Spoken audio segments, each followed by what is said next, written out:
সবাই মিলে প্রায় 50 থেকে 100 জন সবাই আজকে ফ্ল্যাগ ধরে শপথ গ্রহণ করলেন।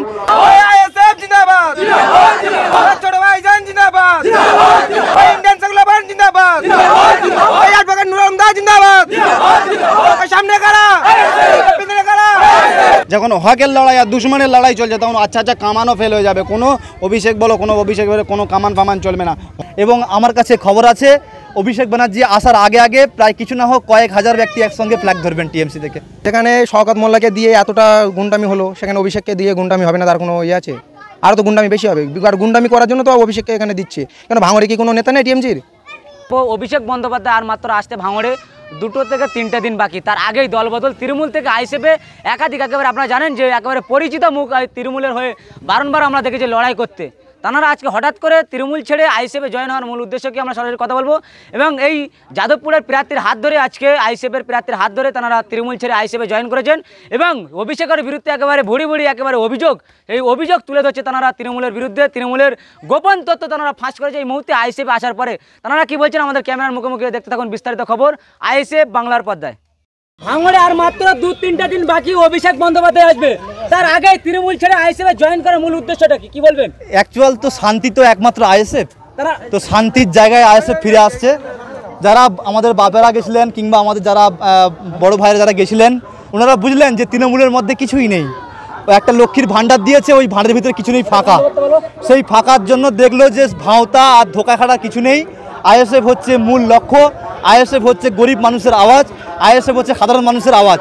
সেই আওয়াজকে সাথ দেওয়ার জন্য এবং দিল্লির পার্লামেন্টে আইএসএফের প্রতিনিধি পাঠানোর জন্য ওনারা সবাই মিলে প্রায় 50 থেকে 100 জন সবাই আজকে ফ্ল্যাগ ধরে শপথ গ্রহণ করলেন এবং এরপর থেকে ওনারা আজীবন পর্যন্ত আইএসএফের ধারক এবং বাহক হিসেবে কাজ করবেন। তারা দাবি করছেন যে অভিষেক বন্দ্যোপাধ্যায় ভাঙড়ে একদিন এসে 3টে লাশ পড়েছে, তাই জন্য ভাঙড়ে অভিষেক বন্দ্যোপাধ্যায় আসার আগেই আমরা দল বদল করলাম বা আইএসএফে আসলাম আমরা বাঁচার জন্য। কি বলবেন? ইনারাই রুখে দাঁড়াবেন এক সময়। অভিষেক ব্যানার্জি যেটা শুরু করেছেন, যে তৃণমূল নামক যে কোম্পানিটা চালাচ্ছেন উনি, সেই কোম্পানির মালিকানা এখন কিন্তু বাজেয়াপ্ত হওয়ার পথে। সাধারণ জনগণ বুঝে গেছে যে তোলামূল আর ধান্দাবাজি আর গরুচুর আর বালিচরের মাধ্যমে কিছু হবে না। সেই ক্ষেত্রে ন্যায় এবং নিষ্ঠার প্রতীক আমাদের নওশাদ সিদ্দিকী ভাইজানের যে রাস্তা, সেই দেখানো পথেই সবাই আস্তে আস্তে যোগদান করছেন। এবং আমার কাছে খবর আছে অভিষেক ব্যানার্জি আসার আগে প্রায় কিছু না হোক কয়েক হাজার ব্যক্তি একসঙ্গে ফ্ল্যাগ ধরবেন টিএমসি থেকে। এটা কি আইএসএফের আগে জেতার আগে কি জয় বলে দাবি করবেন? হ্যাঁ, একদম আইএসএফ জিতছে, এটা নিয়ে কোনো সন্দেহ নেই। যাদবপুর থেকে আইএসএফ দিল্লির পার্লামেন্টে যাচ্ছে, এটা নিয়েও কোনো সন্দেহ নেই। কিন্তু এবার মার্জিনটা কিন্তু বিপুল আকারে বেড়ে যাচ্ছে। দেখো, আজ যে আমি কারিমুল তৈরি হয়েছি আমার কোনো কৃতিত্ব নাই। আজ আমার বুথের প্রত্যেকটা নেতা প্রত্যেকটা ভোটার আমার সাথ দেয় বলে আজ আমি কারিমুল তৈরি হয়েছি। আমার বুথের তাদের সততা, তাদের চলার পথ দেখে আমার ভাইয়েরা যারা টিএমসি করতো, বাস্তবে যাদের মধ্যে সামান্য পরিমাণ ইমান এখনও বেঁচে আছে, তারা আজকের আইএসএফের হাত ধরছে। কেন জানি এরাই হলো আগের দিন, এরা ভবিষ্যৎ, এরাই আমাদের ভবিষ্যৎ গড়তে পারবে। আমাদের ছেলেদের বাচ্চা ছেলেদের হাত দিয়ে বন্ধুর মতো নিজের ভাইয়ের মতো আগামী দিন আমরা পথ চলবো আর এই অঞ্চলটাকে বিপুল ভোটে লিড দিয়ে আমরা জেতাবো। এই অঙ্গীকারবদ্ধ হয়ে আমরা ভাই একে অপরের হাত ধরেছি এবং এই প্রত্যেক বুথ থেকে এই অঞ্চল থেকে আমরা সব থেকে বেশি ভোটে লিড দেবো আশা করছি। এত ছেলে Abhishek Bandyopadhyay second in command বলে বারংবার, আর তৃণমূল কংগ্রেসের second in command Abhishek Bandyopadhyay. এই অভিষেক বন্দ্যোপাধ্যায় ভাঙড়ে আসার আগে ঢল নাম তৃণমূল ছেড়ে আইএসএফে জয়েন, কি বলবেন? এটা কি মুখ পুড়লো অভিষেক বন্দ্যোপাধ্যায়? বড় যে কামান বলছো না, কামান ইংরেজরাও এনেছিল ভারতবর্ষে, সেসব কামান সব ফেল হয়ে গেছে, এসব কামানও ফেলে যাবে। যখন হক আর শত্রুর লড়াই চলছে না, যখন হকের লড়াই আর দুশ্মনের লড়াই চলছে, তখন আচ্ছা কামানও ফেল হয়ে যাবে। কোনো অভিষেক বলো কোনো অভিষেক বলে কোনো কামান ফামান চলবে না, হকের লড়াই চলবে। এইভাবে ন্যায়ের পথে আমরা এগিয়ে যাবো আশা করছি। আমাদের ভাইদের সব হাত ধরে কি দল করে দেখে না, নিজের সততার পথ দিয়ে নিজের হকের চলার জন্য আমরা এইভাবে একে অপরের কাঁধে কাঁধে রেখে আমরা এগিয়ে চলবো আগামী দিন। দেখেন, মানুষ জেনে গিয়েছে আগামী দিনে অভিষেক বন্দ্যোপাধ্যায় একদিন এসেছিল ভাঙড়ে, 3টে লাশ পড়েছে, ফের ওনাকে দায়িত্ব দিচ্ছে, না জানি আরও কত দুর্ঘটনা ঘটতে পারে। তার কারণে মানুষ কেস কাবারি খাবে না, বাচ্চারা হবে না, যার কারণে মানুষ আজকে আইএসএফ মুখ মানে ফিরে আসলো। অভিষেক আসার আগে দল বদল মানে কি? তার মানে অভিষেক আসলে ফের একটা বড় কি গন্ডগোল হতে পারে ভাঙড়ে? অবশ্যই, যেখানে শওকত মোল্লাকে দিয়ে এতটা গুন্ডামি হলো সেখানে অভিষেককে দিয়ে গুন্ডামি হবে না, তার কোনো ইয়ে আছে? আরও তো গুন্ডামি বেশি হবে, আর গুন্ডামি করার জন্য তো অভিষেককে এখানে দিচ্ছে। কেন ভাঙড়ে কি কোনো নেতা নেই টিএমসির?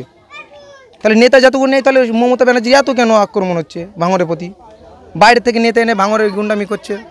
এই যে প্রার্থী এলাকাতে আসলো, যে মানুষের ভিড়, আর এই যে 1 থেকে 150 লোক তৃণমূল ছেড়ে আইএসএফ অভিষেক আসার আগে, এটা একটা ফ্যাক্ট, ওই কারণে কি আজকে রং মাখা হলো বলে কি লাগে? জি, এটাই আমাদের উদ্দেশ্য ছিল। আর যেহেতু আজকের মানুষ দেখিয়ে দিয়েছে আইএসএফকে কতটা ভালোবাসে, বিনা স্বার্থে গাড়িটা খরচা করে, দেখলে তো এতটা মানুষের ভিড় হলো, এই কারণে আজকের সব গাড়িটা খরচা করে এত কিছু আয়োজন করা হলো। গাড়িটা খরচা করে আমাদের আইএসএফে যোগ দিয়েছে এবং ওরা আগামী দিনে আরও খরচা করবে, আরও আমাদের সাথ দেবে, আরও আমরা যেন আইএসএফকে মুখ করতে পারি, এটাই এরা চায়, সেই জন্য আমাদের পিছনে দাঁড়িয়েছে। টিএমসি দুর্নীতি সহ্য করতে পারছে না, কত দুর্নীতি সহ্য করবে? পঞ্চায়েত মেম্বার আমাদের এখানে যে নিয়ে আছে, কত গরিব মানুষের ঘর তোমার নাম করে কয়েক হাজার হাজার টাকা খেয়ে রেখে দিয়েছে। মানুষ দুর্নীতি সহ্য করতে পারছে না। আর মাত্র 2-3 দিন বাকি ভাঙড়ে অভিষেক আসতে, তার আগেই তৃণমূল ছেড়ে আইএসএফে আসার কারণটা কি বা কি বলবেন? তৃণমূল দলটা আমরা এই 19 বছর করে আসছি। এই দলটা করতে গিয়ে আমরা পুরো সোজা ছিলাম, বেঁকা চুরোর অনেক রকম কিছু হয়ে গেছি। এই জন্য এই দলের ব্যবহার আচার ভালো নয়। এরা পেটের ছেলেও মানে না, ওরাই খাবে নিজেরা, আর যাতে কোনো ছেলে খাটবে তারা জীবনে খাওয়া হবে না। আর যাতে কোনো যেখানে যা কর্ম সব ওদের হবে, আর বেলে ছেলেগুলো হবে না। আমার মতন এরকম মরা ছেলে অনেকই ছিল, আমার বুদ্ধি তো পুরো মরেই ছিল।